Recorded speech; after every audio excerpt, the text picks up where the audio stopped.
बुद्धिमान, इंटेलिजेंट यह ऐसा शब्द है जिसे तारीफ और तंज दोनों की अंदाज में कहा जाता। यदि कोई काम बिगड़ जाता है तो उसे तंज कसते हुए कहा जाता है कि खुद को बुद्धिमान न समझो। वहीं यदि किसी कार्य को सफलतापूर्वक कर दिया जाता है या किसी मुश्किल परिस्थिति का हल निकाल लिया जाता है तो हम कहते हैं बहुत बुद्धिमान है। लेकिन प्रश्न यह है कि वास्तव में बुद्धिमान कौन है और कैसे बना जा सकता है बुद्धिमान। बौद्ध धर्म के संस्थापक महात्मा गौतम बुद्ध के विचार और कहानियों से व्यक्ति को प्रेरणा मिलती है। गौतम बुद्ध के जीवन से जुड़ी ऐसी एक नहीं बल्कि कई कहानियां हैं जिससे कई समस्याओं का हल मिलता है। इन्हीं में एक है बुद्धिमान होने की परिभाषा। बुद्धिमान की परिभाषा और इसका सही अर्थ गौतम बुद्ध के जीवन से जुड़ी एक कहानी पर आधारित है। एक गांव में एक लड़का था जिसका दिमाग बहुत तेज था। उसकी यह खासियत थी कि वह किसी भी चीज को बहुत ही आसानी और कम समय में सीख लेता था, जबकि उसी चीज को सीखने और समझने के लिए अन्य लोगों को काफी समय लग जाता था। लड़के की यह ख्याति दूर दूर तक फैल गई। सभी लड़के की तारीफ में कहने लगे कि उसके जितना बुद्धिमान कोई नहीं है। लड़का चित्रकारी, मूर्ति बनाना, गीत गाना जैसे अन्य कई चीजों को जानता था। अपनी प्रसिद्धि को बढ़ाने के लिए वह अन्य काम और चीजों को भी सीखने लगा। इस तरह से उसे अपनी बुद्धिमत्ता पर अहंकार हो गया, क्योंकि वह साधारण व्यक्ति होकर कई असाधारण काम भी आसानी से करने लगा था। एक दिन लड़के का सामना भगवान गौतम बुद्ध से हुआ।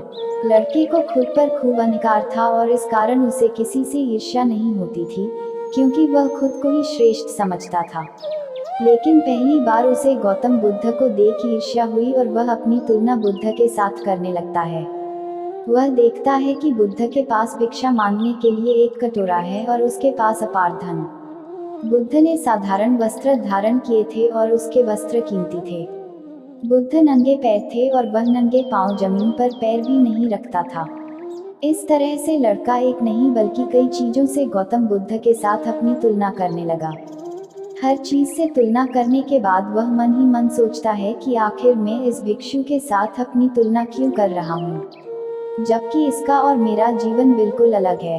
वहाँ मौजूद सभी लोग गौतम बुद्ध का सम्मान कर रहे थे।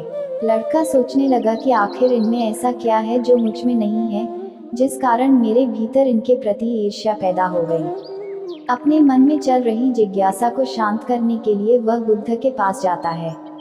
बुद्ध के पास जाकर वह कहता है, मैं इस गांव का सबसे बुद्धिमान व्यक्ति हूँ और आप अपने आसपास जो भी देख रहे हैं मैं वह सब करना जानता हूँ। मैं किसी भी कार्य को बहुत कम समय में सीख लेता हूँ, इसलिए सभी लोग मेरा सम्मान करते हैं।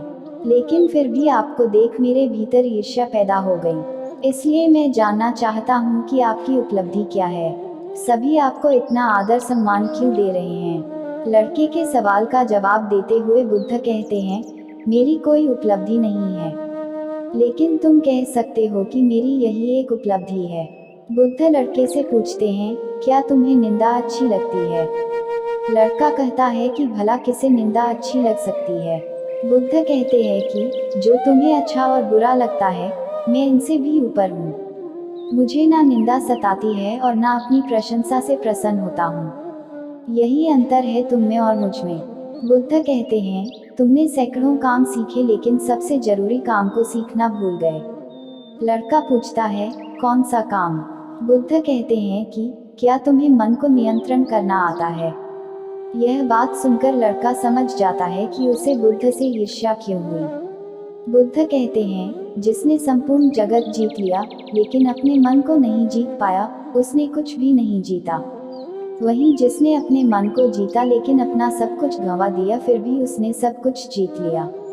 बुद्ध की यह बात सुन लड़के का अहंकार टूट गया। उसने बुद्ध से कहा कि क्या आप मुझे अपने मन को जीतना सिखा सकते हैं। बुद्ध कहते हैं, जरूर, लेकिन इसके लिए मैं तुम्हारी सभी उपलब्धियां छीन लूंगा। लड़का कहता है, मैं तैयार हूँ। इसके बाद से ही लड़का ध्यान लगाने लगता है, क्योंकि ध्यान से ही मन को वश में किया जा सकता है। तो दोस्तों, ये कहानी आपको कैसी लगी, लाइक और कमेंट बॉक्स के माध्यम से जरूर बताएं। मिलते हैं एक और ऐसे कहानी के साथ, तब तक खुश रहिए, मस्त रहिए। धन्यवाद।